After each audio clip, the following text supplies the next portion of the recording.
Imagine an emperor whose empire was collapsing, cities were falling, and the enemy ruled half the known world. Yet he defeated them without ever conquering a single city.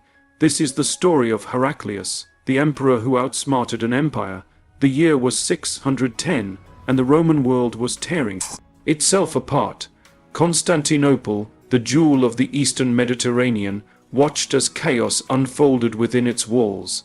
Emperor Phocas, brutal and widely hated, clung to power while the empire fractured under rebellion, corruption, and fear. Across the eastern frontier, the Sasanian Persian Empire observed carefully, waiting for the moment to strike. When that moment came, it would unleash one of the most devastating invasions in ancient history. Into this collapsing world stepped Heraclius, not yet a legend, not yet a savior, but a reluctant revolutionary sailing from Africa with a fleet and a desperate gamble. He did not inherit a stable empire. He seized a broken one. When Heraclius entered Constantinople and Phocas was overthrown, the damage was already catastrophic. The Persians had crossed into Roman territory under the banner of vengeance for their murdered ally, Emperor Maurus. What began as a political justification quickly became a war of annihilation. Roman armies were defeated again and again. Fortresses fell. Provinces that had paid taxes and supplied soldiers for centuries were ripped away in a matter of years. Syria collapsed, Palestine followed, Jerusalem itself was captured, its population massacred or enslaved, and the true cross, the most sacred relic in Christendom, was carried off to Persia as a trophy. Egypt, the empire's breadbasket, fell soon after. Without it, Constantinople faced starvation. Heraclius ruled an empire that no longer resembled an empire at all. The treasury was empty, soldiers went unpaid. The population was exhausted by decades of war and plague. Many expected Heraclius to abandon Constantinople entirely and rule from Carthage, where his family's power base remained strong. Some even advised him to negotiate a humiliating peace, accepting Persia's dominance in exchange for survival.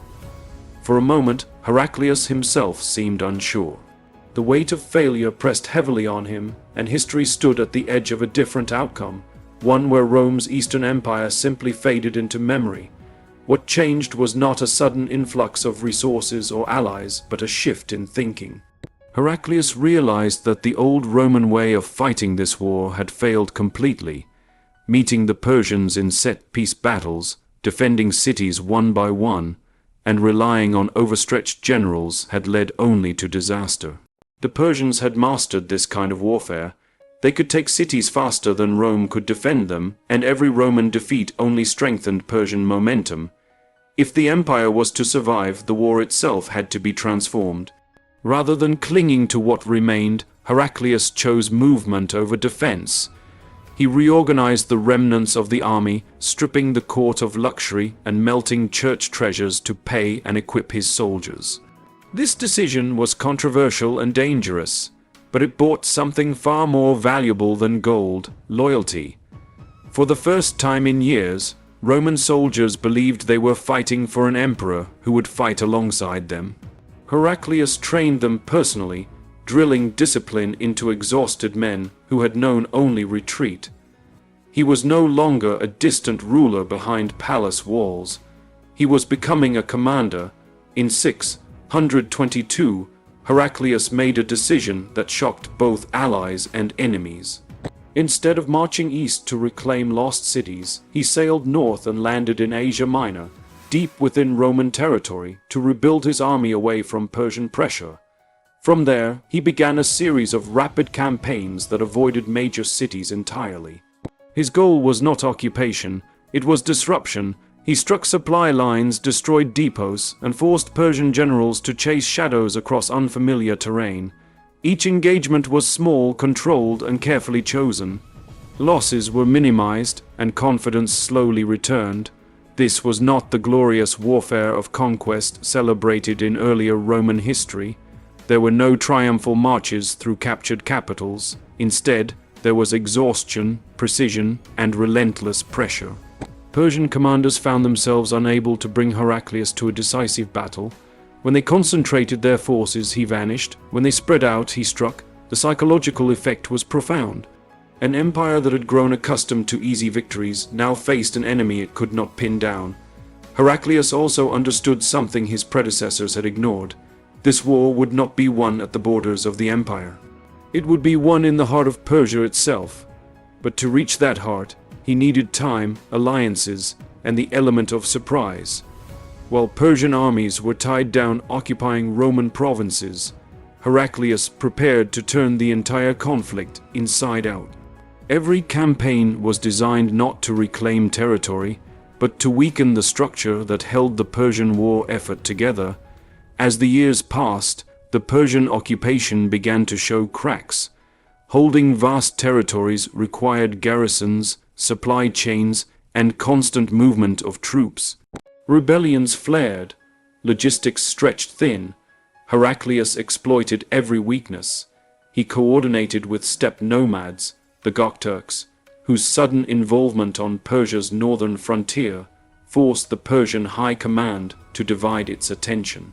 For the first time, Persia was fighting a multi-front war of attrition rather than expansion. The Roman population, once resigned to defeat, began to see signs of hope. Heraclius framed the war not just as a political struggle, but as a moral and spiritual one. He portrayed the conflict as a fight for survival, faith, and identity. This narrative mattered. It kept the empire unified during its darkest hour, and transformed a collapsing state into a mobilized society willing to endure hardship for a chance at redemption.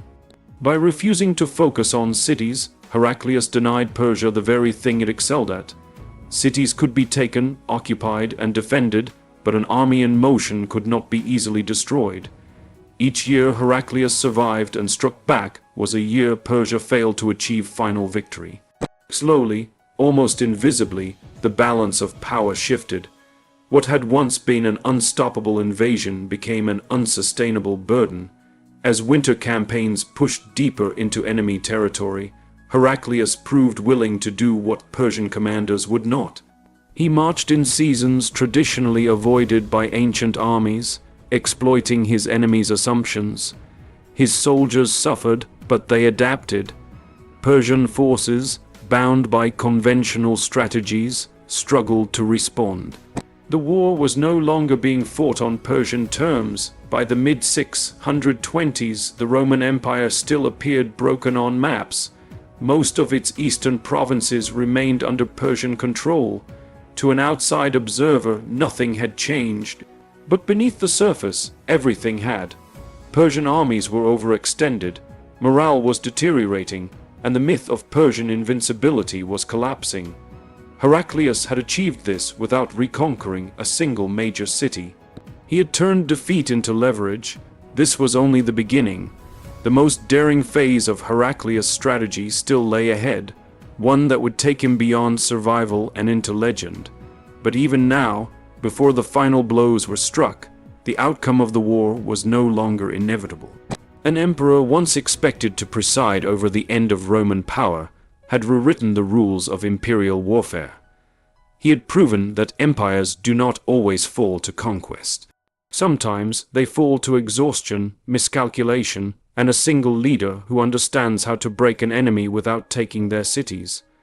By the time Heraclius crossed into the lands beyond the Roman frontier, the war had entered a phase no one in Persia had anticipated. This was no longer a struggle over border provinces or captured cities. It was a direct challenge to the foundations of imperial power. Heraclius moved eastward not as a conqueror seeking territory, but as a disruptor intent on breaking the logic of Persian dominance. His army marched light, disciplined, and unpredictable, carrying with it the accumulated experience of years spent fighting against overwhelming odds. Persian commanders struggled to respond. Their strength lay in structured campaigns, fortified positions, and decisive engagements fought on familiar ground. Heraclius offered none of these. Instead, he struck at communication routes, supply depots, and symbolic centers of authority. Each raid sent ripples through the Persian administrative system, forcing costly redeployments and exposing weaknesses that had long been hidden beneath layers of imperial confidence. What had once been an aggressive empire now found itself reacting rather than commanding. As Heraclius advanced deeper, he carefully avoided the trap of overstretching his own forces. He knew that a single catastrophic defeat could undo everything he had achieved. Rather than gamble on one decisive battle, he waged a campaign of cumulative pressure. Small victories piled upon each other, eroding Persian morale and confidence.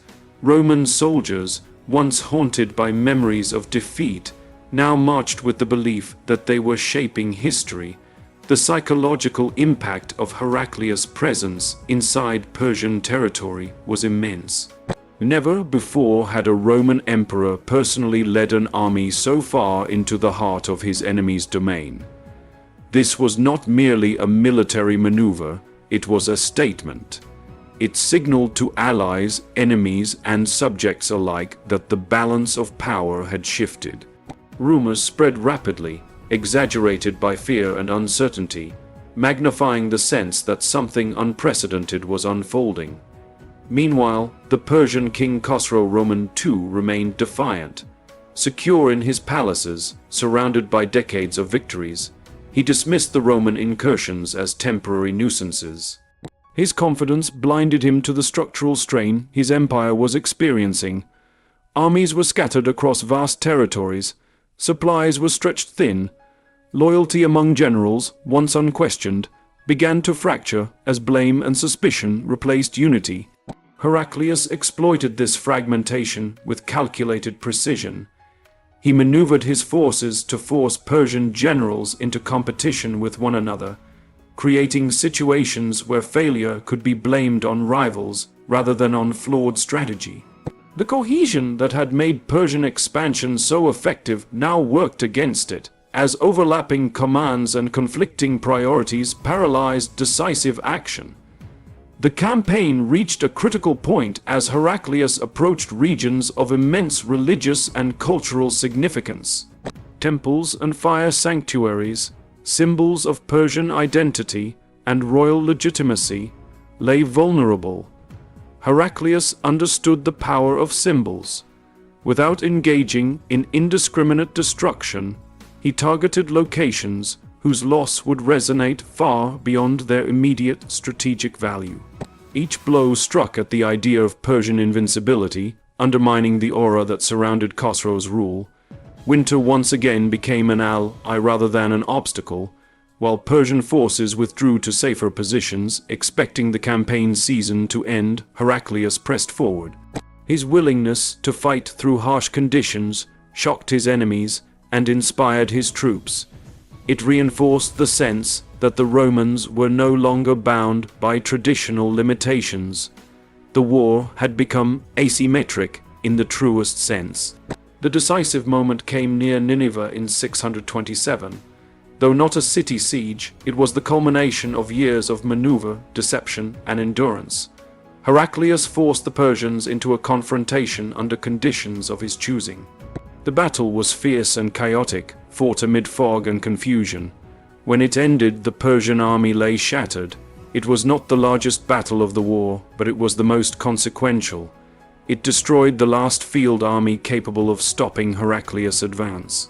Yet, even after this victory, Heraclius did not march on the Persian capital. He understood that the empire he was fighting was already collapsing from within. Instead of occupying cities, he allowed internal Persian politics to finish what Roman arms had begun. Defeat at Nineveh triggered a chain reaction. Persian nobles, exhausted by war and fearful of Khosrow's increasingly erratic behavior, turned against their king. Khosrow Roman II was overthrown and executed by his own son. The empire he had expanded so dramatically now imploded under the weight of its contradictions. Civil war erupted. Claimants rose and fell in rapid succession. Authority fragmented. In this chaos, the Persians sued for peace not from weakness alone, but from the recognition that the war had become unwinnable. The peace terms were extraordinary. Without capturing a single Persian city, Heraclius recovered all lost Roman territories. Syria, Palestine, Egypt, and Armenia were returned. The true cross was restored and carried back to Jerusalem in a carefully staged ceremony. that symbolized not conquest, but redemption. It was a moment of profound reversal, one that few could have imagined a decade earlier. Heraclius returned to Constantinople, not as a triumphant conqueror in the traditional Roman sense, but as something rarer, a restorer. He had preserved the empire by redefining how empires fought and survived. His victory was not measured in annexed lands or sacked capitals, but in the collapse of an enemy's will and capacity to continue. Yet the cost was immense. The Roman and Persian empires alike were exhausted, their resources drained, their populations diminished. The war that Heraclius had won so brilliantly had also weakened the entire region. Within a few years, a new force would emerge from Arabia, reshaping the political and religious landscape forever.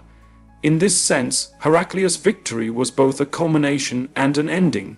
Still, judged on its own terms, the campaign remains one of the most remarkable in military history. An emperor who began his reign on the brink of annihilation had reversed the course of a 20-year war without relying on siege warfare or territorial conquest. He had fought an empire and defeated it by attacking its assumptions, its logistics, and its unity. Heraclius proved that power does not always belong to the side with the largest armies or the richest cities. Sometimes it belongs to the leader willing to abandon tradition, endure hardship, and wage war where the enemy least expects it. His campaigns marked the final great conflict of antiquity, and the last moment when the Roman Empire stood as a dominant force in the ancient world. In the end, Heraclius did not simply save his empire, he transformed it. The strategies he employed, born of desperation, would echo through centuries of military thought. His story is not merely one of survival or victory, but of reinvention under impossible pressure. An emperor who defeated an empire without conquering its cities had shown the world a different way to win. When Heraclius returned from the eastern campaigns, the empire he re-entered was technically victorious but fundamentally transformed. The war that had consumed nearly 3 decades had reshaped societies, economies, and expectations on both sides of the former frontiers. Cities were returned, borders restored, and sacred relics reclaimed, yet the Roman world no longer possessed the strength or certainty it once had. Victory had come not through abundance, but through exhaustion, sacrifice, and reinvention. Heraclius understood this better than anyone. He had saved the empire, but he had also seen how close it had come to extinction. The ceremonial return of the true cross to Jerusalem was meant to signal closure, a divine confirmation that the crisis had passed. For the population, it was a moment of emotional release after years of despair. Yet, beneath the symbolism, the realities of governance were brutal. Provinces reclaimed from Persia were depopulated, economically damaged, and religiously divided. Administrators returned to find shattered tax systems and communities traumatized by occupation and war. Rebuilding authority would take far more than victory parades and sacred rituals.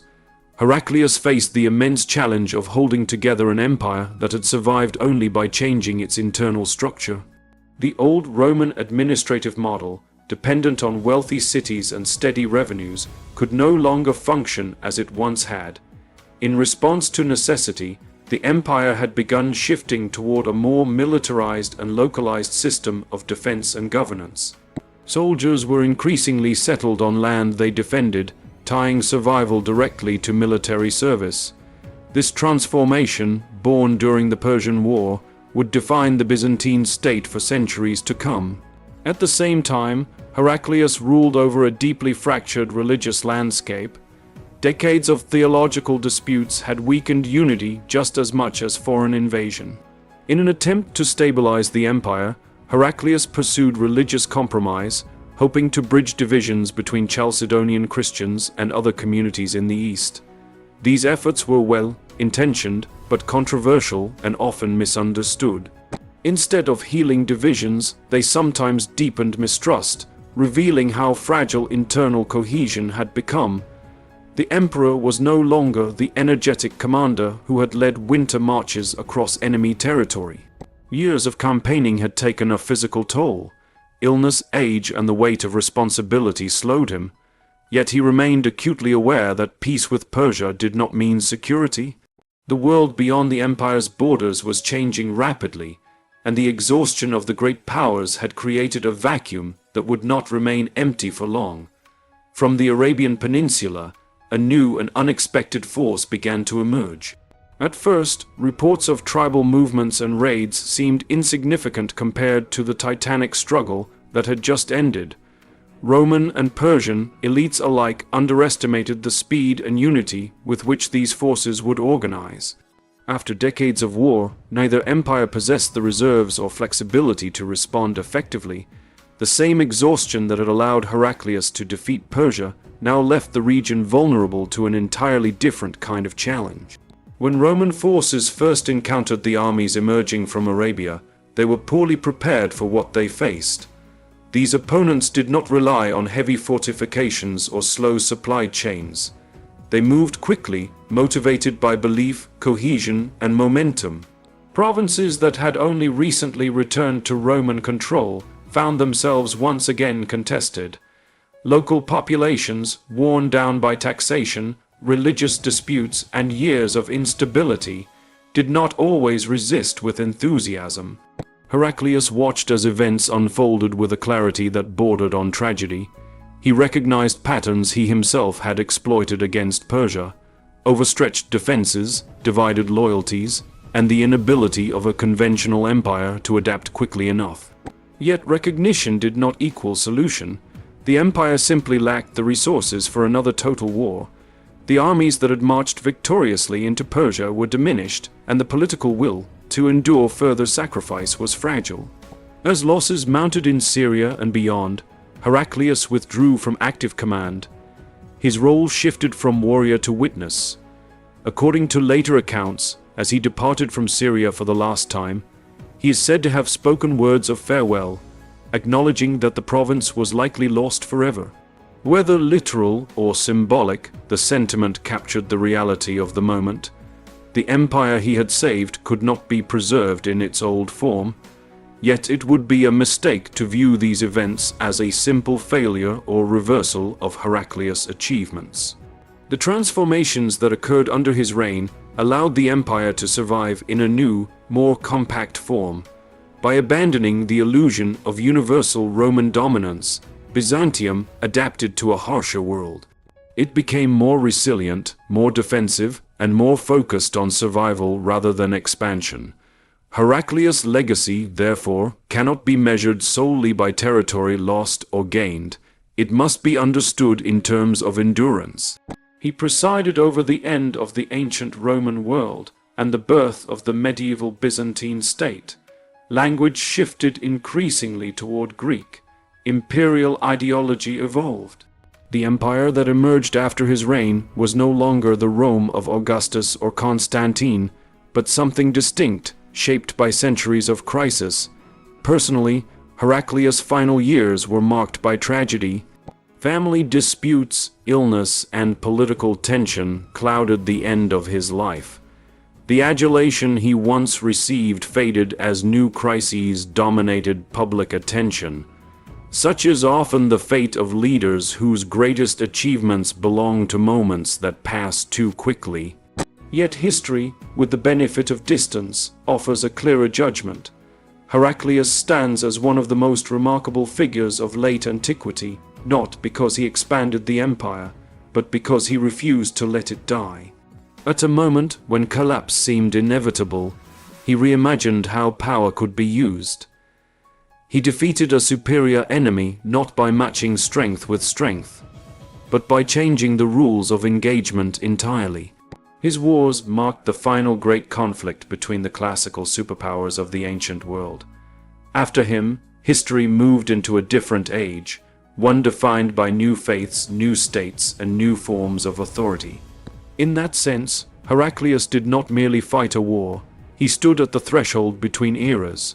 The story of Heraclius is therefore not simply a tale of military brilliance, It is a lesson in adaptation under extreme pressure. It shows how leadership, when stripped of comfort and tradition, can still find paths to survival. Empires may fall, cities may change hands, but the ability to endure crisis can reshape history itself. In defeating an empire without conquering its cities, Heraclius demonstrated that victory is not always visible on maps. Sometimes it is written in what survives rather than what is taken. His reign reminds us that the most important battles are often fought against time, exhaustion, and inevitability itself. Through resilience and reinvention, he ensured that Rome, though transformed, would live on. Story concludes not with the clamor of conquest, but with the quiet, enduring power of survival and adaptation. He did not conquer Persian cities, yet he broke an empire and restored Roman territories through strategy, patience, and relentless perseverance. His victories were measured not in walls captured, but in the resilience he instilled in an empire on the brink of collapse. Through ingenuity and determination, he transformed defeat into leverage, despair into hope, and the threat of annihilation into a historic triumph. The significance of Heraclius' achievements extends far beyond military victories. He reshaped the very concept of leadership in times of crisis, demonstrating that intelligence, psychological insight, and strategic mobility could outweigh sheer force. By challenging conventional methods of warfare and refusing to follow predictable patterns, he outmaneuvered a numerically superior enemy and demonstrated that empires fall not only to armies but to fatigue, mismanagement, and loss of morale. Heraclius' reign also marked a turning point in the ancient world, bridging the classical Roman era and the Byzantine age. His actions preserved the continuity of Roman governance, religion, and culture in a transformed landscape, even as new powers began to rise around the empire. He showed that survival could be as powerful as conquest, and that true leadership often involves knowing which battles to fight and which to avoid. Ultimately, the emperor who defeated an empire without conquering cities left a legacy defined by resilience, wisdom, and vision. His story teaches that greatness is not always measured by expansion or dominance, but by the ability to endure, adapt, and inspire an empire to rise again when all seems lost. Heraclius' triumph is a testament to the enduring power of strategy over brute force, and to the extraordinary potential of leadership when it confronts the impossible and turns it into the unforgettable.